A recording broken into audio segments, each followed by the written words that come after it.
Vamos lá. Está gravando. Pastor Daniel.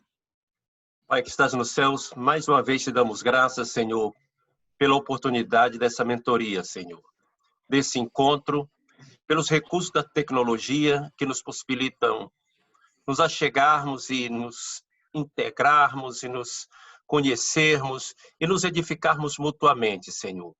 Louvamos o teu nome por isso, ó Deus.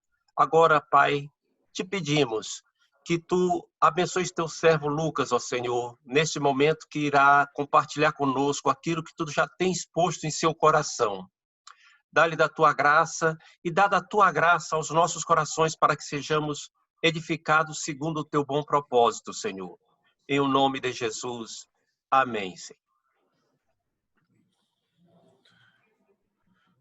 Amém. Vocês me ouvem?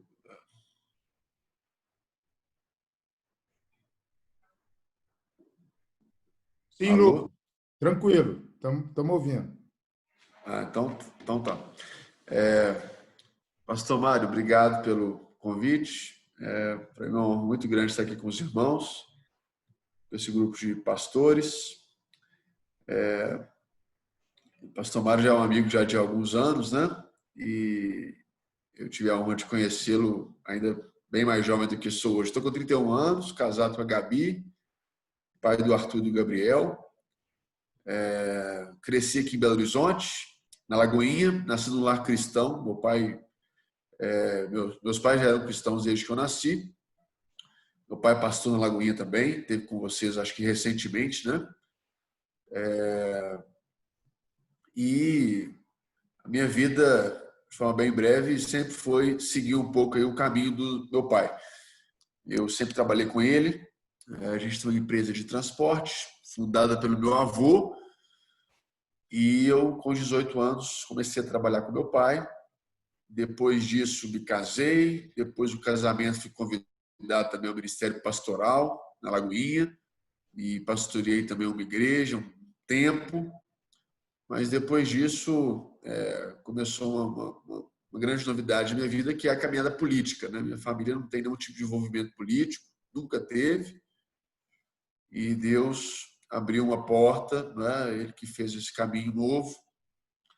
E eu trilhei esse caminho e Deus fez um milagre bem grande mesmo. A gente sabe que uma eleição é uma coisa bem complicada e hoje representa o povo de Minas na Câmara dos Deputados em Brasília, né? E aí, como o pastor Mário deixou à vontade, eu também quero deixar bem à vontade os irmãos. Se alguém quiser fazer alguma pergunta, seja da questão econômica, nossa empresarial, seja a questão política e também, eventualmente, alguma coisa ministerial, estou aqui à disposição para a gente responder ao final, né? O pastor Mário me disse que esse é um grupo de mentoria, de pastores. Eu acho que eu tenho muito mais a aprender aqui do que a falar, mas quero compartilhar com os irmãos aquilo que eu tenho vivido na minha vida, né? E o que eu tenho vivido que, de alguma forma, me permitiu hoje estar onde eu estou, né? Obviamente, foi pela graça de Deus, não é nenhum mérito da minha parte, mas também aplicando, né, a palavra de Deus no nosso dia a dia, na nossa liderança, na empresa, na igreja, e que a gente foi construindo isso, né? Eu gosto muito do texto de João capítulo 17, que pastor Mário de alguma forma também uma pessoa que nos inspira muito, né? Ele tira de um versículo 4, 5, 6 pontos, né? É impressionante. Mas o texto de João 17 lá em a oração sacerdotal de Jesus, traz alguns princípios que eu tenho feito o meu melhor, assim, pela graça de Deus, para aplicar na minha vida. O texto começa dizendo, Pai, é chegada a oração, né? Começa dizendo, Pai, é chegada a hora, e depois Jesus começa a orar pelos discípulos, depois ele ora para que os discípulos sejam um só, e vocês conhecem o texto, né? Mas tem 3 ou 4 princípios desse texto que eu sempre tentei aplicar muito na minha vida. O primeiro é quando Jesus fala assim: olha, eu não oro pelos que estão longe, eu não oro pelos que estão distantes, eu não oro por aqueles que não estão aqui, eu oro por esses, né? Eu oro por esses 12, né? Eu oro pelos meus discípulos. Isso registra muito o foco nas pessoas, né? E o foco nas pessoas que estão próximas a nós. Teve um tempo na minha vida que meu pai foi para Bethel estudar na Califórnia, nos Estados Unidos. E ele foi com a minha mãe, com meus irmãos, e eu fiquei aqui em Belo Horizonte. Aliás, eu estou em Belo Horizonte. E eu fiquei em Belo Horizonte para pastorear a igreja, para cuidar dos negócios. Eu tinha, na época, 26 anos. E eu falei com meu pai, pai, acho que você vai para Bethel, mas a coisa vai decair aqui, porque, poxa vida, como é que eu vou cuidar da empresa, cuidar da igreja? Eu tenho só 26 anos. E eu me lembro que o primeiro domingo depois que meu pai foi para os Estados Unidos, foi uma catástrofe. Assim, não foi 10% do povo da igreja, né? Foi tragédia. E eu me lembro que eu liguei para meu pai, falei, pai, ó, prepara para um unção de Gideão aí, porque Deus tá recolhendo o povo. Só está ficando eu e os gatos pingados aqui. Mas o Senhor me lembrou desse texto. Né? Olha, foca nas pessoas que estão aí. Né? Em vez de você preocupar em quem não está indo, em vez de você preocupar em quem não está do seu lado, em vez de você preocupar em com quem está distante, foca em quem está aí. E foi um presente mesmo do Senhor, porque a gente focou em quem estava aí na igreja, quem estava congregando com a gente, quem estava caminhando junto. E, de forma muito surpreendente, a igreja cresceu. Eu tinha muita certeza que a igreja ia decrescer, e a igreja cresceu. Né? Mas eu parei de ficar preocupado com aquelas pessoas que não estavam indo e comecei a concentrar o meu esforço, a minha dedicação, a minha oração naquelas pessoas que estavam indo. Né? O foco em pessoas, né? As pessoas que estão próximas a nós. Muitas vezes a gente não há nada de errado, e obviamente que não, né? O pastor Mário tem muita experiência nisso, né? Nos cristãos perseguidos, que é a coisa toda, né? E a gente ora, e a gente abençoa, e a gente faz o que a gente puder à distância, né? O apóstolo Paulo nos ensina isso, né? Quando ele ora para aqueles que ainda nem tinham visto ele face a face, mas a gente não pode esquecer daqueles que estão perto de nós. Eu acho que essa é uma responsabilidade ainda maior que nos será cobrado, né? As pessoas que Deus tem colocado ao nosso redor, de fato, para que a gente cuide, pastoreie, mentoreie, sirva, né?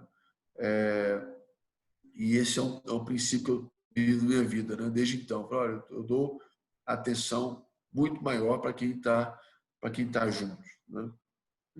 E não me preocupo tanto. Preocupo, mas não deixo gerar ansiedade, preocupação com quem está tão longe, né? Esse é um primeiro princípio que eu vivo na minha vida. O segundo, que está também na oração de Jesus, é que Jesus fala assim: olha, eu consumei a obra que me destes a fazer. E na cruz, de novo, Jesus diz: está consumado. Né?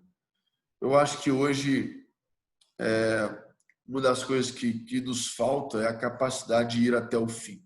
Né? E a minha geração, em especial, é uma geração marcada muitas vezes pela desistência. A gente começa a faculdade, desiste, a gente começa o ministério, desiste, a gente começa uma célula e desiste, a gente começa um trabalho, desiste, a gente começa uma obra missionária e desiste, e já volta. Né? A gente começa a empreender, seja no mundo dos negócios, e desiste. Em certa ocasião, eu perguntei para um jovem: o que você está precisando? Estou precisando de emprego. Nós oramos e tudo, eu ajudei ele em algumas coisas, e ele conseguiu uma vaga de emprego. Passados 3 meses, 90 dias, ele me liga e fala: pastor, consegui uma bênção. Eu falei: qual bênção? Saí do emprego. Eu falei: como assim? Você estava querendo emprego, agora você conseguiu uma bênção, sair do emprego? Porque estava muito difícil. tinha que acordar cedo demais, pegar um ônibus e trabalhar, estava chegando em casa muito tarde, estava ficando cansado demais de tudo. Eu falei, olha, na minha opinião, isso não é uma bênção, não. Na minha opinião, isso é você está sendo agraciado porque você não vai ter a oportunidade de dar um mau testemunho, porque você estava cansado, ficando cansado, você pediu emprego, Deus te deu emprego, de repente Ele te tirou do emprego, porque você ia fazer bobagem lá dentro, dando um mau testemunho. E a minha geração, né, e eu sei que vocês lidam com a minha geração também, e alguns são também jovens, né? A gente é marcado pela desistência, a gente é marcado pela inconstância, a gente é marcado por altos e baixos, né? Nos falta a perseverança de ir até o fim, né? E eu acho que isso está se perdendo um pouco na liderança, né? Nas pessoas que nós temos como líderes hoje em dia, a gente quer alguém que caminhe até o fim, né? É interessante porque a Bíblia, Jesus diz muito claro, né? Lá em João capítulo 15, na videira, olha, vocês têm que permanecer em mim, não é? Jesus, às vezes a gente está preocupado em fazer, em acontecer, em um evento específico, uma ocasião específica, um congresso específico, um dia específico, mas o que chama a atenção de Deus é a nossa fidelidade, a nossa permanência, não é? Se a gente voltar lá em Moisés, na sarça ardente, o que chama a atenção de Moisés não foi o fato da sarça pegar fogo, foi o fato dela pegar fogo e ela não se consumia, ou seja, ela permanecia em fogo, ela permanecia em chamas. E assim deve ser o nosso coração, permanecer em chamas, né? Há um segredo muito especial na fidelidade. Há uma unção muito especial na fidelidade, uma bênção muito especial na fidelidade, na perseverança. E eu acho que a gente tem perdido um pouco isso, né? Nesse mundo drive-thru, nesse mundo fast food, nesse mundo tudo é para ontem, nesse mundo que hoje eu estou aqui, amanhã eu viro as costas para vocês e vou para um outro lugar, nesse mundo que as pessoas de alguma forma mudam tanto de comportamento, de opinião,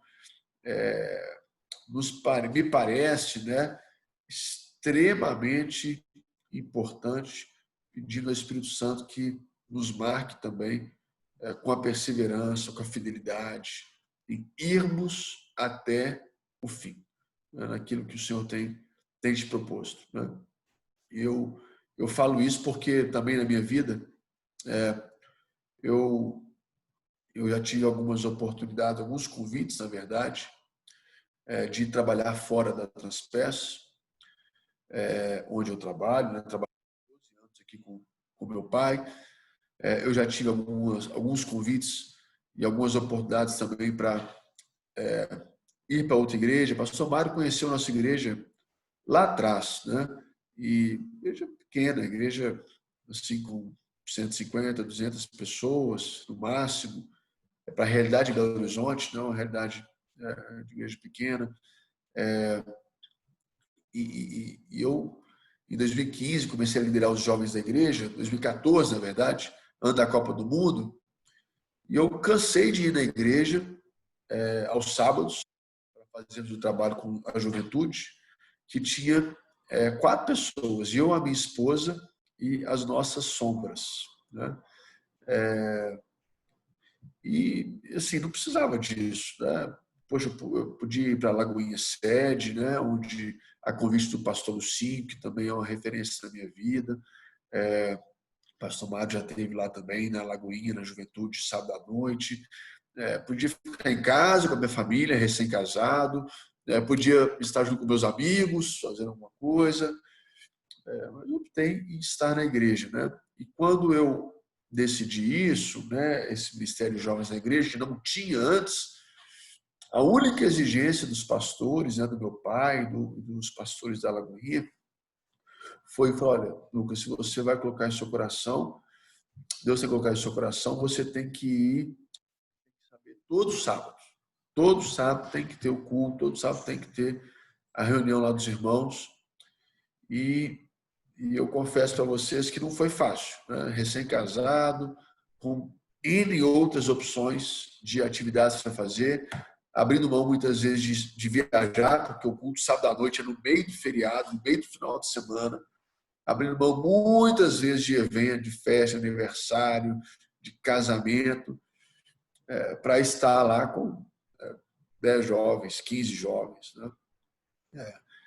De novo, nada contra esses jovens, a gente sabe que cada vida é muito preciosa, né?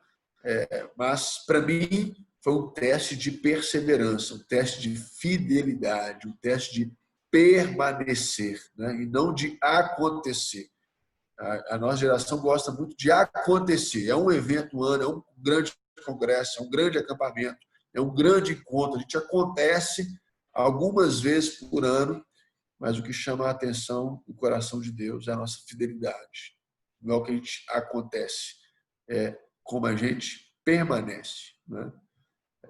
E Jesus permaneceu fiel até o fim. Acho que isso é uma lição de liderança que nós temos, né? Uma outra lição de liderança que eu tiro desse texto de João 17, que Jesus começa a oração dele dizendo: Pai, é chegada a hora. E aí vocês vão se lembrar que no início do Evangelho de João, quando a mãe dele, lá em Caná, na Galileia, no casamento, fala: vai lá, faz um milagre e tal, não sei o quê. E Jesus fala assim: não é chegada a minha hora ainda. E agora, em João 17, ele fala: Pai, é chegada a hora. É o discernimento do tempo que o líder deve ter, né? Às vezes a gente lança palavras fora de hora, às vezes a gente corre atrás de alguma coisa que não é o momento ainda, às vezes a gente preocupa o nosso coração em algo que não é para preocupar agora, às vezes a gente até ocupa a nossa oração com alguma coisa que talvez não seja momento de ainda gerar isso em oração, se é que isso é teologicamente correto. Mas eu tenho pedido a Deus que nos dê mais discernimento no tempo que nós estamos vivendo, né? Eu acho que são tempos muito, muito, muito esquisitos. Politicamente falando, o Brasil passa por um momento muito delicado, economicamente falando também um momento muito delicado, né? O posicionamento e o crescimento da igreja em quantidade, que muitas vezes não se reverte em qualidade, também é muito delicado. O momento que o mundo vive como um todo é muito delicado, né? E nós precisamos pedir a Deus discernimento no tempo que nós estamos vivendo, para que a gente possa semear sementes certas, sementes assertivas no coração daquelas pessoas que Deus tem colocado ao nosso redor, para que a gente possa falar as palavras certas que vão encontrar um solo fértil, porque senão as nossas palavras vão ser jogadas ao vento. Apesar do coração ser um coração fértil, a semente pode vir fora da hora. Apesar do coração ser um coração fértil, a palavra pode ser dita fora de tempo, né? E Provérbios já nos ensina isso, quando ele fala que como maçãs de ouro em bandejas de prata são as palavras certas no seu devido tempo. Então, eu tenho pedido a Deus que Ele nos dê discernimento, né, no tempo que nós estamos vivendo.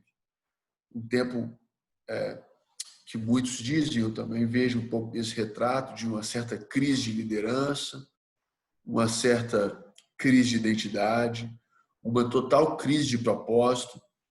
Não sei se os irmãos sabem, eu presido na Câmara dos Deputados a Frente Parlamentar de Prevenção a Suicídio. E já que estamos aqui no grupo, o pastor Mário me deu muita liberdade, o suicídio é, no mundo, a segunda causa morte de jovens. E no Brasil é a terceira. Se você faz um recorte entre 14 e 29 anos, essa é a idade considerada juventude no mundo. A primeira causa do Brasil é a violência, que a gente quer que diminua, obviamente, com trabalho em educação, trabalho em segurança e por aí vai. A segunda causa é acidente de trânsito, que a gente também quer que diminua, com investimento em infraestrutura e por aí vai. E a terceira causa mortes de jovens é suicídio. que também queremos que diminua, mas é um trabalho que o poder público não consegue fazer. Esse trabalho de propósito, esse trabalho de preenchimento de alma, esse trabalho de vínculo familiar, é um trabalho que eu tenho muita convicção de que as igrejas podem protagonizar muito mais do que o poder público. Nós temos números assustadores de jovens se matando, jovens se cortando, jovens se automutilando, porque lhes falta propósito, né? Porque lhes falta esperança, porque lhes falta perspectiva. O profeta Elias, em certa ocasião, fez essa oração. Foi ameaçado de morte, ele fugiu. Falou, Deus, me leva, né? Me leva, não quero mais viver essa vida. O anjo veio, alimentou ele, deu água para ele, mas ele dormiu de novo. E aí depois o anjo veio de novo, alimentou ele, deu água para ele e deu para ele um destino, deu para ele um propósito. E a Bíblia fala que ele corre em direção a esse destino. A nossa geração hoje está muito sem perspectiva, muito sem propósito. E tem a ver um pouco com esse tempo que nós estamos vivendo. E daí a importância que nós possamos pedir ao Espírito Senhor que nos dê discernimento do tempo que nós estamos vivendo, para que a gente possa, para que aquilo que Deus está colocando no nosso coração seja de fato, vá de fato ao encontro, ao coração de tantas pessoas que estão ao nosso redor. A Bíblia fala que o nosso cálice transborda. Eu creio que a bênção de Deus sobre a vida de vocês, pastores, há também de alcançar outras pessoas que estão ao seu redor. A gente precisa pedir ao Senhor discernimento dos tempos que nós estamos vivendo. Essa também é uma virtude aí que eu tenho aplicado na minha vida. Lá na frente, na oração, Jesus fala para que eles sejam um só, para que eles sejam como tu és, como eu sou em ti, que eles também sejam um em ti. Eu acho que é uma missão indelegável do líder, indesculpável do líder. A gente pode sim, acho que a gente deve, na verdade, delegar muita coisa, né? Porque a gente acaba que absorve muita responsabilidade e tudo, a rotina começa a ficar pesada. E eu acredito sim que a gente precisa delegar algumas coisas. Mas algo que às vezes a gente delega, que eu acho que a gente não deve delegar, é a promoção e a proteção da unidade. O líder deve ter isso como uma missão muito especial na vida dele. Promover e proteger a unidade. São coisas diferentes. Proteger a unidade é exatamente quando você bate com o martelo na cabeça do prego quando surge algum tipo de problema na congregação, quando surge algum tipo de situação que você sabe que vai gerar algum tipo de ruído, algum tipo de fofoca, algum tipo de situação que eventualmente possa gerar alguma divisão no grupo. Então, isso é proteger a unidade. Você cuidar com os olhos bem atentos para que você não seja pego de surpresa. E promover a unidade vai muito do que a gente percebe que Jesus também fazia quando ele juntava os 12, ele ia para um momento só com ele, quando ele celebrava com eles. Ou seja, a nossa unidade ela tem que aumentar em comunhão, aumentar em intimidade, aumentar em confiança, aumentar em vínculo, né, de servo, de humildade, de ajudar, de abençoar, de estarmos juntos um com o outro. A unidade não é só estar juntos. A unidade tem que ser uma coisa crescente. Acho que o líder deve promover isso. A promoção da unidade. Acho que Também nos falta isso quando a gente vive uma vida muito corrida e a gente tem pouco tempo para promover a unidade das pessoas. Nos falta muitas vezes o recurso financeiro, nos falta o espaço de tempo, esse o mais caro, tempo, nos falta muitas vezes o interesse e principalmente o discernimento da relevância, do impacto da unidade. Então, eu vivo muito isso na minha vida também. Eu sempre gostei muito dessa questão de unidade e um testemunho muito pessoal para vocês, quando foi 2010, 2011, alguma coisa assim, veio Alô? Alô? Pode falar, Lucas. Estamos ouvindo. Porque travou aqui, desculpa. Quando foi 2010 ou 2011, não lembro agora, veio um pastor aqui na Lagoinha chamado Jomo Lins. Não sei se o pastor Mário conheceu. Ele é de Uganda, na África. E meu pai, o pastor Márcio ligou para meu pai para ficar de host desse pastor, né? Pegar e levar no aeroporto, buscar no hotel. Eu já fiz muito isso com o pastor Mário também. E coisa que eu gosto muito de fazer. E aí meu pai falou para eu pegar ele no aeroporto, levar no hotel, depois levar na igreja e tudo. Eu fiquei de host desse pastor, não o conhecia, e era um congresso que ela fez de pastores. Ao final, ele fez um convite, falou, quem quiser ir para Uganda, a gente tem lá um congresso em janeiro e tudo, de pastores do mundo inteiro. E eu falei com o pastor Márcio, meu pai, falou, olha, eu não sou pastor, na época eu não era ainda, eu tinha 20 anos. Eu falei, não sou pastor, mas eu queria tanto ir lá conhecer Uganda, ver esse negócio aí de perto e tudo, que esse pessoal tem vivido lá, acho que eu vou lá, vocês me abençoam? E eu fui para Uganda. E lá, Deus me deu uma palavra muito clara assim, sobre a unidade da igreja. Tinha 20 anos. Né? E quando eu voltei àquele congresso, eu voltei aquela coisa no meu coração, aquela chama no meu coração, compartilhei com meu pai, compartilhei com o pastor Marco, compartilhei com outros pastores. Olha, Deus me chamou para a unidade da igreja e é isso que eu vou trabalhar, e é isso que eu vou fazer, e é isso que eu vou... Meu ministério vai ser em torno disso. Só que eu não sabia a ferramenta que eu ia usar, né? Porque as pessoas têm as suas agendas, as pessoas têm as suas coisas, as suas responsabilidades. E eu, um menino de 20 anos de idade. O tempo passou, quase 10 anos se passaram. Né?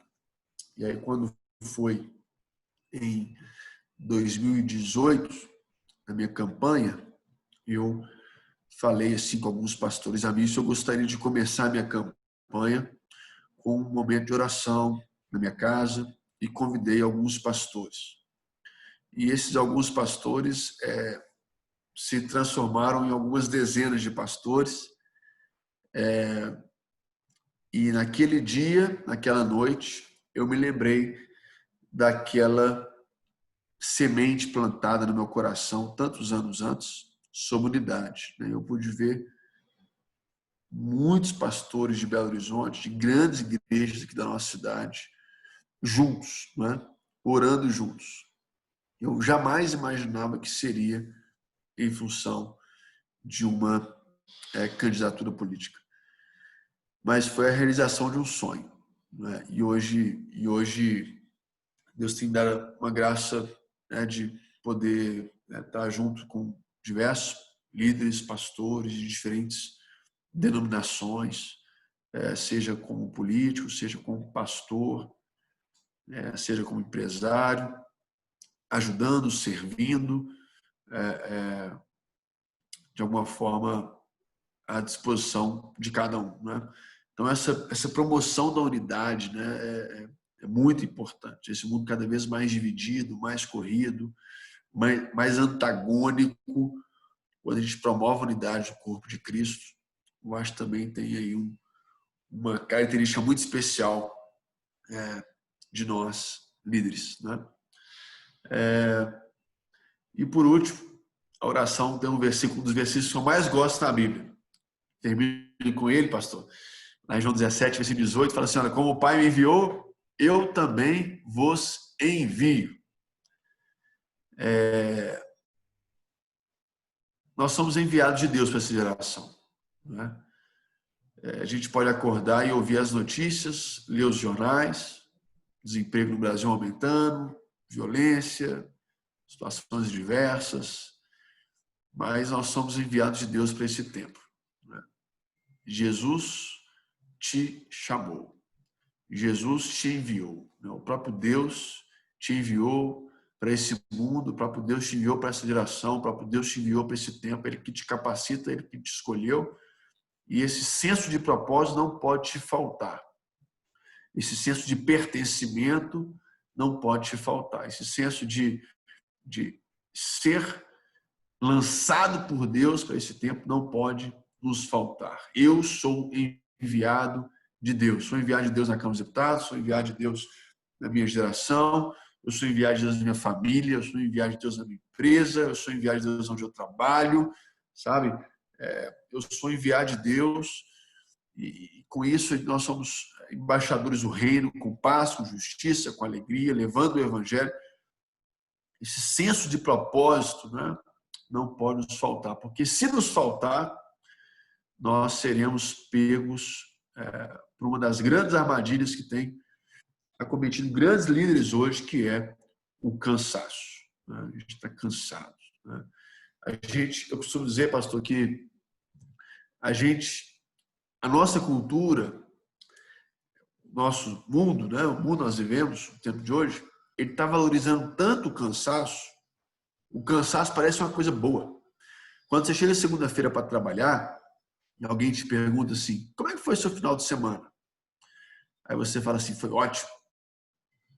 Aí quando você fala foi ótimo, a pessoa imagina, poxa, você fez um churrasco, você viajou, você aproveitou, né? Você fez um tanto de coisa, encontrou um tanto de gente. Foi ótimo por quê, então? Eu dormi o final de semana inteiro. Ou seja, dormir o final de semana inteiro é sinônimo de um bom final de semana, porque nós estamos cansados. E a Bíblia, eu falo lá na igreja, né? O pastor Mário é teólogo, né? Então a gente pode perguntar para ele. Não sei se existe isso não. A Bíblia fala que Deus tem, estou encerrando, Deus tem dons aí, né? Deus tem bênçãos, Deus tem diferentes dons, aquela coisa toda. E eu faço uma oração quase que diária ao Senhor, me pedindo o dom dos sentinelas, que eles trabalhavam dia e noite e não se cansavam, né?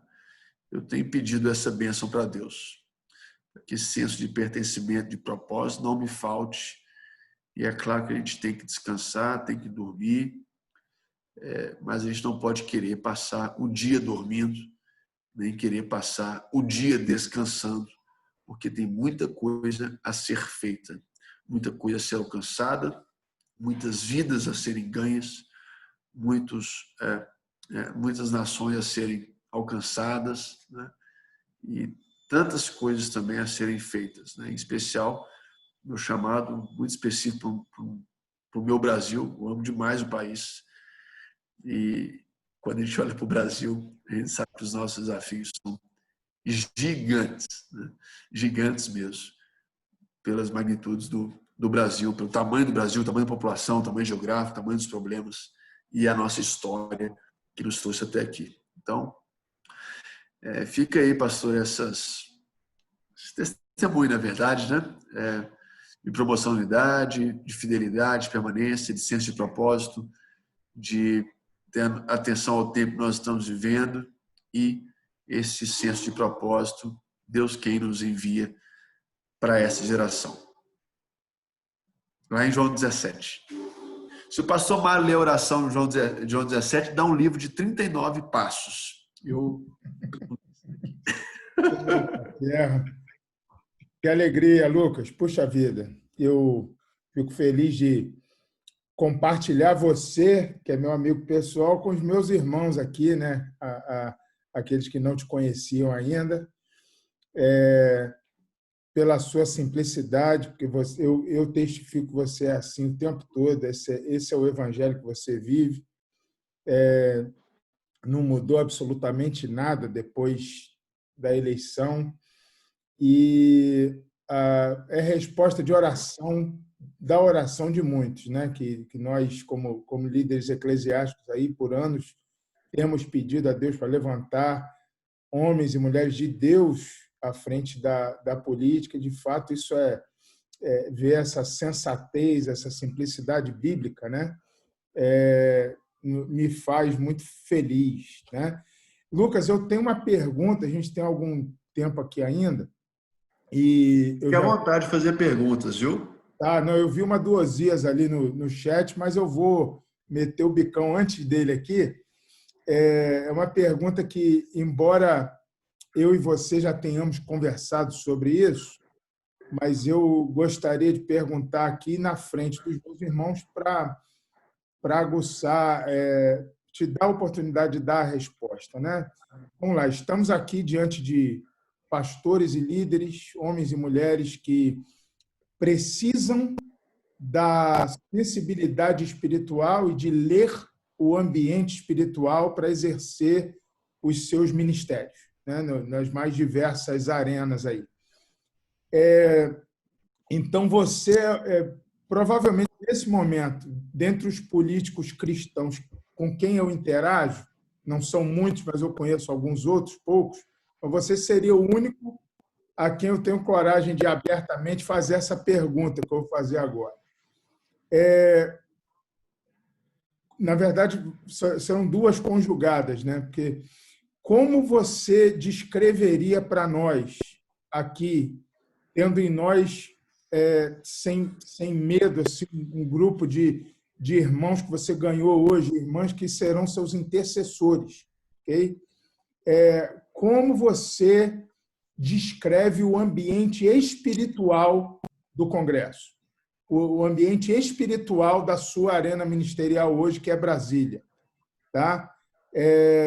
Porque eu frequentei Brasília e o meu objetivo era ministerial, mas estava sempre ligado ao governo, com acolhimento de refugiados, a causa de cristãos perseguidos, e eu jejuava uma semana para chegar lá.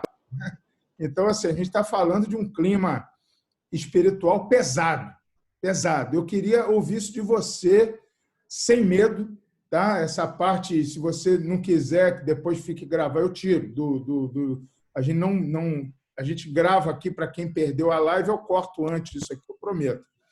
Mas se você quiser externar para os irmãos aqui como é um ambiente espiritual da sua arena vocacional, que é hoje a arena política brasileira. Sei que é uma pergunta abstrata, mas ela até me leva a uma segunda pergunta, que é como a gente pode orar mais contundentemente por você. Então, manda bala. Então, pastor, eu não sou da linha que acha que sobre Brasília existe uma nuvem negra que não deixa nenhum anjo chegar lá perto. Né? Eu não sou muito dessa linha. A gente tem os nossos desafios. É um lugar marcado pela vaidade, né? Porque o político, até certo ponto, ele vive um pouco de vaidade, né? Ele vive um pouco do nome dele ser citado, dele ser convidado para estar em um evento. Então, o político vive de vaidade. Então, se reúne todos os políticos do Brasil, um lugar marcado pela vaidade. Segundo, marcado pelo egoísmo, cada um olhando ali o seu próprio interesse e o interesse do seu Estado, da população que ele representa ou do partido que ele está inserido. Terceiro, marcado também pelo recurso financeiro. Né? A gente tem casos de pessoas que não sabem administrar R$2.000, R$3.000 por mês e passa a ter acesso a um valor considerável. Né? Um parlamentar tem acesso a um recurso considerável, fora o salário dele, né, que já é um salário muito bom, de R$24.000 líquido. Ele nunca gerenciou ninguém, de repente ele pode ter até 25 pessoas na sua equipe, ele nunca teve dinheiro para nada, e de repente ele tem um valor para pagar passagem, para contratar consultoria, para contratar escritório de advocacia, contabilidade, marketing digital e por aí vai. Ele nunca fez nenhum projeto, e de repente ele tem 16 milhões de reais por ano para destinar para projetos sociais, saúde, educação e por aí vai. Então, é vaidade, egoísmo, dinheiro, e tudo isso distante da sua família. Não é? Eu mesmo vou para lá toda semana e volto, minha esposa e meus filhos ficam em Belo Horizonte. A grande maioria dos parlamentares tem essa rotina, ou seja, as famílias ficam longe. Então, distante da sua família, distante das pessoas que conhece, distante da igreja, distante dos pastores. Então, é como se fosse um ambiente recluso, né? Um ambiente encurtinado, um ambiente misterioso, você não sabe o que acontece lá dentro. Quando você pega isso e coloca no mesmo lugar, concentra no mesmo metro quadrado, vocês podem imaginar o tipo de coisa que acontece. Né? Muito adultério, muita pornografia, muita roubalheira. Né? Mas nós temos claramente uma mudança. Eu estou no meu primeiro mandato, eu não posso comparar com o passado, mas vejo, né? Pelo menos vejo como um país. A gente estava andando para lá, agora a gente está andando para cá. A gente pelo menos mudou o sentido da caminhada. Né? Se fosse aqui em Belo Horizonte, por exemplo, para quem conhece Minas Gerais, sei lá, a gente estava indo para a montanha, agora a gente está indo para o mar. Né? Então a gente mudou, pelo menos mudamos o sentido. As coisas me parecem muito mais claras. Né? Então, ser um clima pesado, acho que é fruto desses atributos que lá se reúnem. Né? E a oração ela é fundamental. Né? A oração, poxa, por mim, vou agradecer muito pelos outros colegas parlamentares, pelo presidente, pelos ministros, né? E por aí vai. Mas existe uma coisa, pastor Mário, que eu falo sempre. Né? Assim, eu estou há 1 ano e 6 meses como deputado. Então, estou no início do mandato ainda, menos a metade do mandato. E logo no início do mandato, eu estabeleci um grupo de pastores que me aconselham. São 10 pastores, que eu chamo de conselheiros, que acompanham de perto o meu mandato. Né? Então, desde questões técnicas, de uma votação mais polêmica, uma votação mais sensível, até questões morais, comportamentais, eu submeto a esse grupo. Por quê? Porque a política ela nos afasta muito da igreja. A minha vida, por exemplo, antes de ser parlamentar, eu estava na igreja todo dia. Era culto domingo à noite, reunião de homens segunda à noite, culto fé na Lagoinha terça-noite, a célula quarta-noite, quinta-noite, normalmente a gente recebia algum casal na nossa casa para conversar, para postergar. Aí sexta-noite, aniversário de alguém da igreja, e sábado-à-noite, culto de jovens. Essa é a minha vida. E de repente você ganha uma eleição e eu agora estou na igreja só domingo, porque a política te rouba o seu tempo. Você agora tem uma agenda política muito grande. Eu viajo muito no interior, viajo muito a Brasília, viajo muito a São Paulo. E você passa muito tempo viajando, você passa muito tempo discutindo, você passa muito tempo em reuniões políticas. E até antes, que o sábado à noite era o dia do culto de jovens, agora passa a ser o dia do jantar para definir questões políticas. A segunda noite, que era a reunião de homens da igreja, agora a segunda noite passa a ser a reunião partidária. A terça-noite era o culto fé, agora tem sessão na Câmara. E por aí vai. Né? As sessões, uma curiosidade, as sessões costumam ir até 11 horas, meia-noite, 1 da manhã. Então, a política rouba o seu tempo. E muitos políticos cristãos, o que acontece? Se não tiver um pastor, um grupo de pastores acompanhando isso, como a política rouba o seu tempo, ele vai se afastando da igreja. Né? Ele está aqui, ele é assíduo da igreja, está lá, debaixo do pastoreio, que é coisa toda. Ele ganhou uma eleição. Aí vai afastando. A realidade anterior está aqui, a nova realidade está aqui. Né? Ele se perde completamente. Né? É por isso que assim, eu fiz esse grupo de conselheiros, né? É um grupo, pastor Mário, que abrange bem as denominações. Eu estou um grupo bem eclético.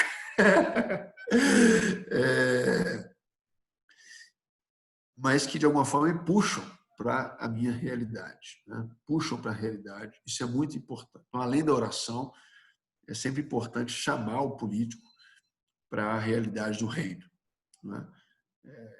Para o ecossistema dele, que é a eclesia, né? A igreja. Isso é muito importante também.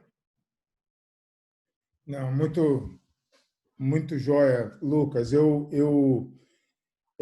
Pois é, uma das coisas que sempre me preocupou como líder cristão, enquanto líder cristão, foi esse elemento do distanciamento que você falou, né? Não somente no que tange a presença física nos cultos e etc., mas um distanciamento real, porque na Bíblia você vê o profeta em cima do rei, né? O rei não tinha nem tempo de pecar que o profeta já chegava, ou seja, era o profeta particular do rei praticamente, não personal pastor, né? E aí você, de fato, vê esse distanciamento até nos chamados evangélicos, né? E eu não estou aqui questionando a fé de ninguém, mas a gente precisava aproximar isso de novo. Então, é por isso que eu fico feliz com iniciativas como a sua, né? Eu queria passar aqui, ó, o Osias fez uma pergunta mais focada na questão partidária, além do seu partido, que é o Partido Novo, quais outros partidos hoje no Brasil poderia ter uma proposta que poderia ser chamada de conservadora cristã, né? Foi a pergunta dele, eu vou deixar a pergunta como ela está, e o Vince, nosso pastorzão aqui, também fez uma pergunta se existe alguma iniciativa de uma busca de unidade na chamada bancada evangélica. Então, são perguntas aí um pouco mais diretas e técnicas para o que tem acontecido politicamente aí entre evangélicos e o cenário político partidário aí. Então, de repasso. Tá, sobre a pergunta partidária, a gente tem basicamente dois tipos de partidos no Brasil. A maioria dos partidos, na minha opinião, são partidos fisiológicos, ou seja, são partidos que não têm uma ideologia clara, são partidos que ora votam de um jeito, ora votam do outro jeito. Esses partidos, no linguajar político, eles são conhecidos como centrão, né?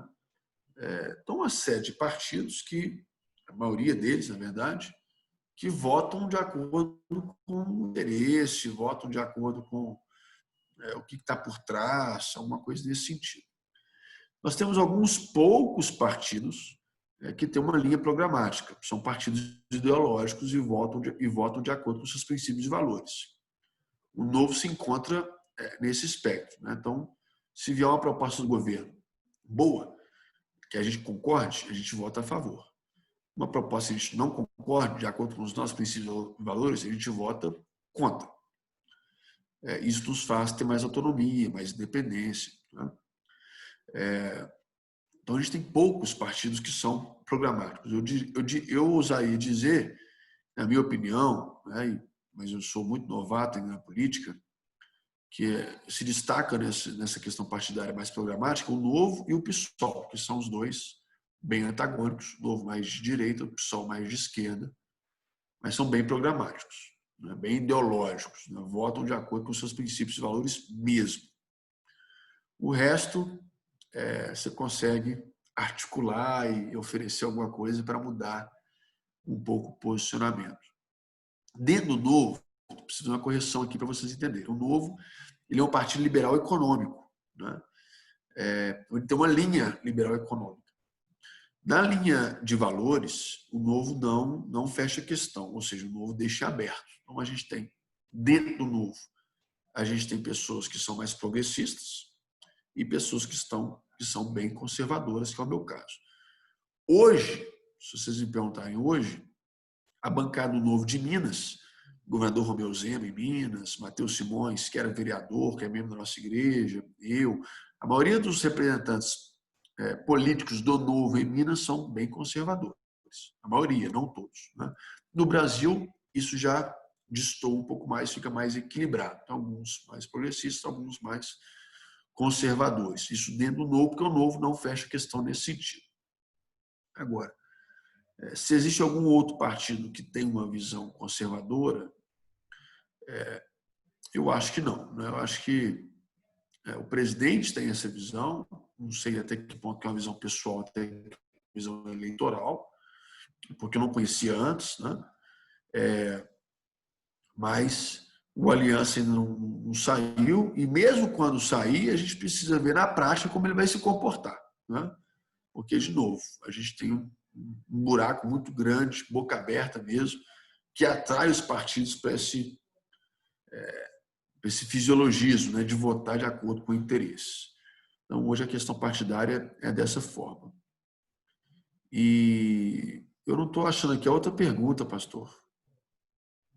Achei. Existe alguma iniciativa de busca chamada bancada evangélica? Então, bancada evangélica, como é que eu explico para vocês, né? São frentes parlamentares. Frentes parlamentares são grupos que se reúnem em prol de uma causa. Eu, por exemplo, presido a Frente Parlamentar de Prevenção a Suicídio. Existem frentes parlamentares dos mais diversos assuntos no Congresso Nacional. A gente pode reunir alguns parlamentares e fazer uma frente parlamentar de promoção do futebol, frente parlamentar de promoção do pequeno empreendedor, do agricultor, e por aí vai. Tem os mais diversos assuntos parlamentares que se unem em prol de uma causa. Uma das frentes mais famosas é a Frente Evangélica, né, que reúne os parlamentares evangélicos todos. A gente se reúne, quer dizer, se reunia, né, as sessões agora estão sendo remotas, então eu estou ficando em Belo Horizonte, a gente se reúne toda quarta-feira de manhã, a gente tem um culto, né, e normalmente às terças, antes da sessão, a sessão começa por volta de 3, 4 da tarde, então por volta um pouco antes desse horário, quando tem na pauta algum assunto que fere algum princípio cristão, que fere algum princípio que a gente acredita ser um princípio bíblico, a gente se reúne para tentar definir um posicionamento de bancada evangélica. Mas, em 1 ano e meio de mandato, a gente votou, acho que um caso desse, e foi uma coisa bem técnica, bem legislativa, que depois corrigiu na redação final da lei. Então, esses debates, né, de liberdade de expressão, a questão agora religiosa, né, do ministro Fachin do Supremo está incomodando bastante, são questões políticas, né? E a gente se une em prol dessas questões políticas. Agora, as questões legislativas, o voto sim ou não teve tanto até agora nenhuma questão mais polêmica que eu me lembre, não. Então, não sei se eu respondi, mas a gente se encontra, tem os nossos cultos, tem as nossas reuniões. Agora, cada um também é de um partido, né? A bancada evangélica tem membro do PT, membro do Novo, membro de todos os partidos. Então, também a gente tenta se respeitar para não ficar em choque, né?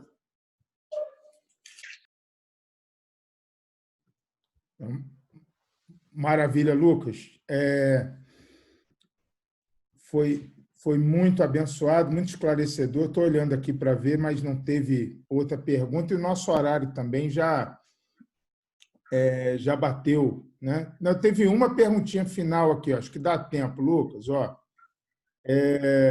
Como o senhor disse que nas questões costumeiras o Novo não fecha um pensamento, como ficaria a posição do partido, por exemplo, quanto à votação de um PL que para alguns é mais progressista, para outros mais conservador? O partido liberaria os parlamentares para votarem como bem entendesse? A pergunta, eu acho até que você já falou, mas pode responder e a gente encerra em seguida. O partido libera, mas até hoje a gente não teve nenhum caso assim. Ok. Maravilha. Gente, eu vou terminar orando, vamos cumprir o horário hoje aí. Eu tenho muita alegria mesmo em fazer essa conexão com o Lucas. Pastor, deixa eu agradecer, viu? Obrigado. Obrigado pela oportunidade, pelo convite. Claro. Mário, gostaria de fazer uma pergunta rápida. Claro, pastor, rapidinho, manda bala. Quantos parlamentares evangélicos nós temos, mais ou menos? Sabe dizer, Lucas? Olha, o total de deputados são 513. Eu acho que evangélicos a gente deve ter uns 130, não sei ao certo, mas aproximadamente isso. Ok, obrigado. Maravilha, maravilha. Querido, tem gente de Minas aqui, estou à disposição, viu? Questões aqui de Minas Gerais e tudo, estou à disposição também. então vamos fazer a PL do pão de queijo aí, irmão. O pessoal que mora nos Estados Unidos chega a ficar alvoroçado, né? Eliel, olha lá, Eliel chegou a babar. Glória a Deus. Então, gente, muita alegria em conectar o Lucas. O pessoal que está trabalhando, que está acompanhando esses encontros nossos aqui, já entenderam que o objetivo é não ter objetivo, né? Não tem plataforma assim de um ministério específico, uma bandeira, não levanta dinheiro, é só juntar pastores para falar nessa fase de pandemia, nos encorajar, nos trazer palavras do céu aí. Então, eu não preciso nem defender aqui que a nossa plataforma também não é especificamente política, né? Ou seja, eu não trouxe o Lucas aqui para fazer um lobby. Ele não precisa do meu lobby de jeito nenhum, graças a Deus. Eu trouxe o Lucas, de fato, para que, no meu caso, me encoraje a saber que as minhas orações da minha mãe, que sempre orou a vida toda por homens de Deus à frente do país, as orações dela estão sendo respondidas numa geração tão jovem, né? E que é possível estar num ambiente espiritual, como ele narrou, sem deixar de ser homem de Deus, de estar sob a influência do Espírito Santo, né? Então, isso me encoraja demais. Eu queria expor os irmãos a isso. Então, só a presença do Lucas já me traz esperança, né?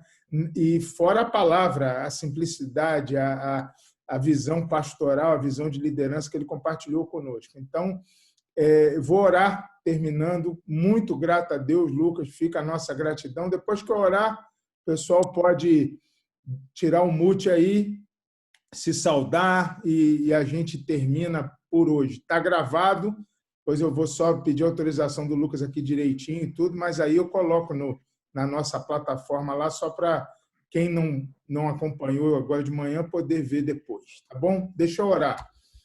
Toda a glória é tua, Senhor. Toda a honra é tua. Nós queremos te dar graças pela vida do Lucas, abençoar o seu ministério, seus projetos, seus sonhos, sua vocação e tudo que o Senhor tem diante dele, Pai. Prepara o teu servo, dá a ele uma unção redobrada, dá a ele ânimo, não o deixe esmorecer. Essa semana ainda fortalece o teu servo, respondendo algumas de suas orações, algumas das coisas que ele tem colocado diante do Senhor, já traz respostas. Eu rogo ao Senhor que traga respostas positivas que o encorajem, Senhor. Abençoa a Gabi, abençoa seus filhos, sua família, sua casa de uma maneira especial. Eu oro pelo Sandro, Kátia, por essa família tão importante para nós, tão linda.